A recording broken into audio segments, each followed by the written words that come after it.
राम मंदिर ट्रस्ट ने गलती की है। ट्रस्ट में मुसलमान को रख देते और उसे गोली मार देते और मामला रफा दफा हो जाता। ये बयान असदुद्दीन ओवैसी का है और यह बयान ऐसे समय पर आया जब अयोध्या से लेकर पूरे राज्य में डोनेशन स्कैम को लेकर सियासत तेज है। इतना ही नहीं, ओवैसी के बयान पर मुख्यमंत्री योगी आदित्यनाथ ने भी कहीं ना कहीं पलटवार किया है। लेकिन मसला आरोप प्रत्यारोप का नहीं है, बल्कि आगामी विधानसभा चुनाव में भी इसका सीधा असर पड़ सकता है। खैर, आज हम इस वीडियो में बात करेंगे इस विषय पर कि ओवैसी ने क्या कुछ कहा, उनके बयान पर मुख्यमंत्री योगी ने क्या कुछ पलटवार किया और राम मंदिर चढ़ावा चोरी का मामला यूपी की चुनावी राजनीति पर किस तरह असर डाल सकता है। आगामी चुनाव जानेंगे सब कुछ विस्तार से। नमस्कार, हमारा नाम है शरतन और आप देख रहे हैं एयर नाउ। शुरुआत करते हैं असदुद्दीन ओवैसी के बयान से। दरअसल सोमवार रात को बिजनौर जिले के नजीबाबाद में ओवैसी एक जनसभा को संबोधित कर रहे थे। उस दौरान उन्होंने आरोप लगाया कि राजनीति दलों ने मुसलमानों को केवल वोट की राजनीति और दरी बिछाने तक सीमित रखा है। उन्होंने कहा कि भाजपा मुसलमानों को टिकट नहीं देती, जबकि सपा ने उन्हें गुलाम बनाकर रखा। यानी कि असदुद्दीन ओवैसी ने पक्ष और सत्ता पक्ष पर दोनों पर ही निशाना साधा है। असदुद्दीन ओवैसी ने आगे कहा कि 70 साल से राजनीतिक दलों ने मुसलमानों को नेतृत्व करने नहीं दिया। उन्होंने मुसलमानों से कहा कि यदि वे केवल वोटर बनकर रहेंगे तो उनके बच्चों का भविष्य नहीं संवरेगा कभी, और बुजुर्गों के लिए अस्पताल ही नहीं बनेंगे।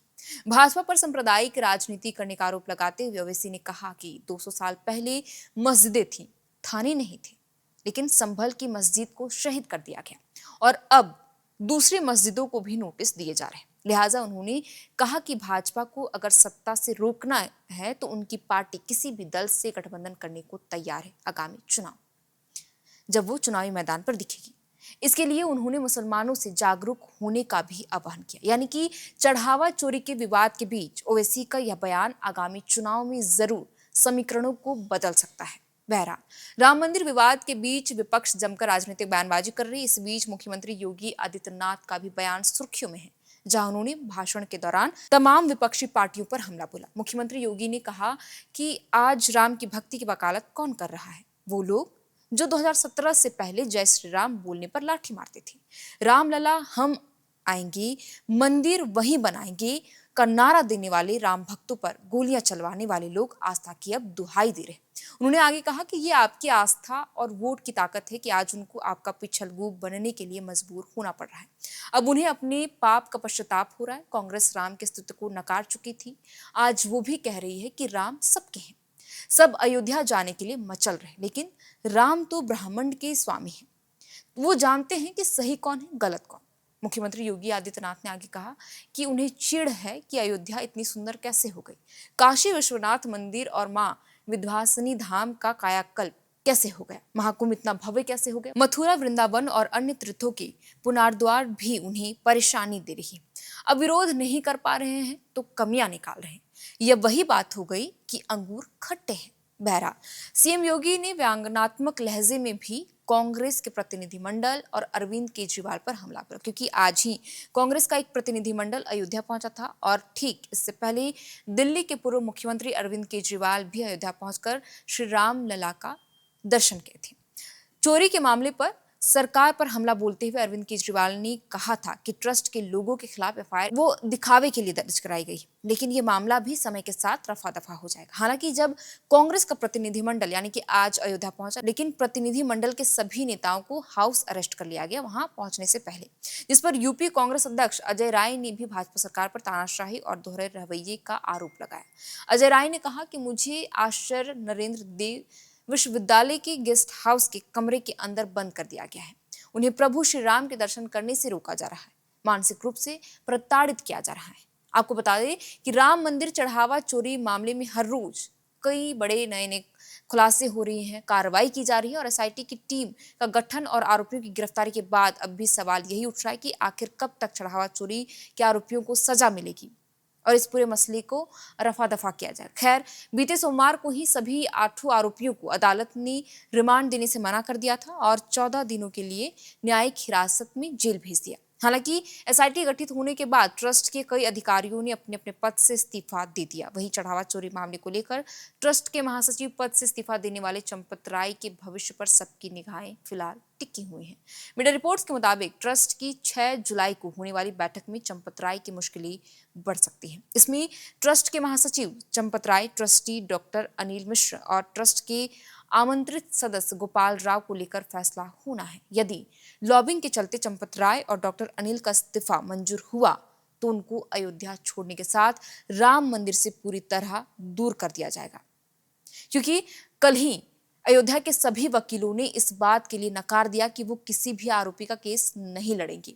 यहां तक कि सुप्रीम कोर्ट में जब सीबीआई जांच कराने को लेकर के याचिका दाखिल की गई तो सुप्रीम कोर्ट ने भी बाकायदा कहा कि इतनी जल्दी आखिर क्यों है, और फटकार लगा दी सुनवाई करने से। खैर, अब देखना ये होगा कि क्या आने वाले समय में भी जिस तरीके से चढ़ावा चोरी का मामला अभी जोरों शोरों से चल रहा है, पक्ष विपक्ष एक दूसरे पर आरोप प्रत्यारोप लगा रहे हैं, और अब ओवैसी ने कह दिया है कि भाजपा केवल मुसलमान वोटरों का इस्तेमाल करती है वोट के लिए। यहां तक कि सपा पर, जो कि विपक्षी दलों का ही एक गुट है, यानी कि सहयोगी पार्टी है इंडिया गठबंधन का, उसे भी कह दिया है ओवैसी ने कि सपा सिर्फ मुसलमानों को गुलाम बनाने के लिए हमेशा से इस्तेमाल करती आई है। क्योंकि सपा की बात करें तो पीडीए फॉर्मूले के तहत राजनीति करते आई है और चुनाव में यही रणनीति के साथ चुनावी मैदान में उतरती है। क्योंकि पीडीए फॉर्मूला की बात करें तो पिछड़ा, दलित और अल्पसंख्यक, ये वही फॉर्मूला है जिसकी बदौलत सपा कभी यूपी की सत्ता पर आई थी। खैर, अब ओवैसी ने चुनाव से पहले इस तरीके के बयान दिए हैं भाजपा, सपा और तमाम विपक्षी दलों को लेकर के कि मुसलमानों का इस्तेमाल केवल वोट बैंक के लिए किया जा रहा है। लेकिन चढ़ावा चोरी विवाद के बीच उनका यह बयान कहीं ना कहीं आगामी चुनाव में भी असर डाल सकता है। खैर, आपको क्या लगता है कि राम मंदिर चढ़ावा चोरी का मुद्दा कब तक इस तरीके से चलता रहेगा, आरोपियों को कब तक सजा मिलेगी? हालांकि 3 जुलाई को जब कमेटी कुछ फैसला लेती चंपत राय को लेकर के, अनिल मिश्र को लेकर के, तब देखना दिलचस्प होगा कि क्या वो अयोध्या छोड़कर जाते हैं, और क्या आने वाले समय में जो जिस तरह के सुप्रीम कोर्ट में यह मामला पहुंचा है कि सीबीआई जांच हो इस पूरे घोटाले को लेकर के, क्या सुप्रीम कोर्ट इस पूरे मामले में सुनवाई करती है, याचिका दाखिल की जाती है या नहीं, और क्या जिस तरीके से वकीलों ने बहिष्कार किया है सभी आरोपियों का केस लड़ने के लिए, आने वाले समय में क्या कोई वकील इन आरोपियों का केस लड़ेगी भी या नहीं? लेकिन इन सबों के बीच एक बात तो यही है कि आगामी चुनाव में जिस तरीके से रणनीति बन रही है, अयोध्या राम भूमि में चढ़ावा चोरी का मुद्दा जिस तरीके से गरमाया हुआ, पक्ष विपक्ष लगातार आरोप प्रत्यारोप कर रहा है एक दूसरे पर, क्या इसका असर 2027 की विधानसभा चुनाव पर पड़ता है या नहीं? अब समीकरण कितने बलते, खैर तो ये जब चुनाव होंगे, चुनाव के परिणाम घोषित हो जाएंगे तो ही स्थिति पूरी तरीके से स्पष्ट हो पाएगी। लेकिन फिलहाल इस पूरे मसले पर किसी तरह का टिप्पणी करना जल्दबाजी होगी। खैर, आपको क्या लगता है इस पूरे वीडियो को देखकर? आप हमें कमेंट बॉक्स पर अपनी राय लिखकर जरूर दें। तब तक के लिए आप देख रहे थे यार नाउ। हमारा नाम है शरतन, कैमरे के पीछे मौजूद है हमारे सहयोगी अभिषेक। बहुत बहुत शुक्रिया। FRP pressure vessels are made using fiber reinforced plastic, a powerful combination of high strength glass fibers and corrosion resistant resin. At Duraplast, we manufacture these vessels using advanced filament winding technology. Layer by layer, resin-coated glass fibers are precisely wound over a rotating mold, creating a structure that is lightweight, high strength, and built to handle pressure. The result? Superior corrosion resistance, longer lifespan, lower maintenance costs for industries that demand performance without compromise. For customized FRP pressure vessel solutions,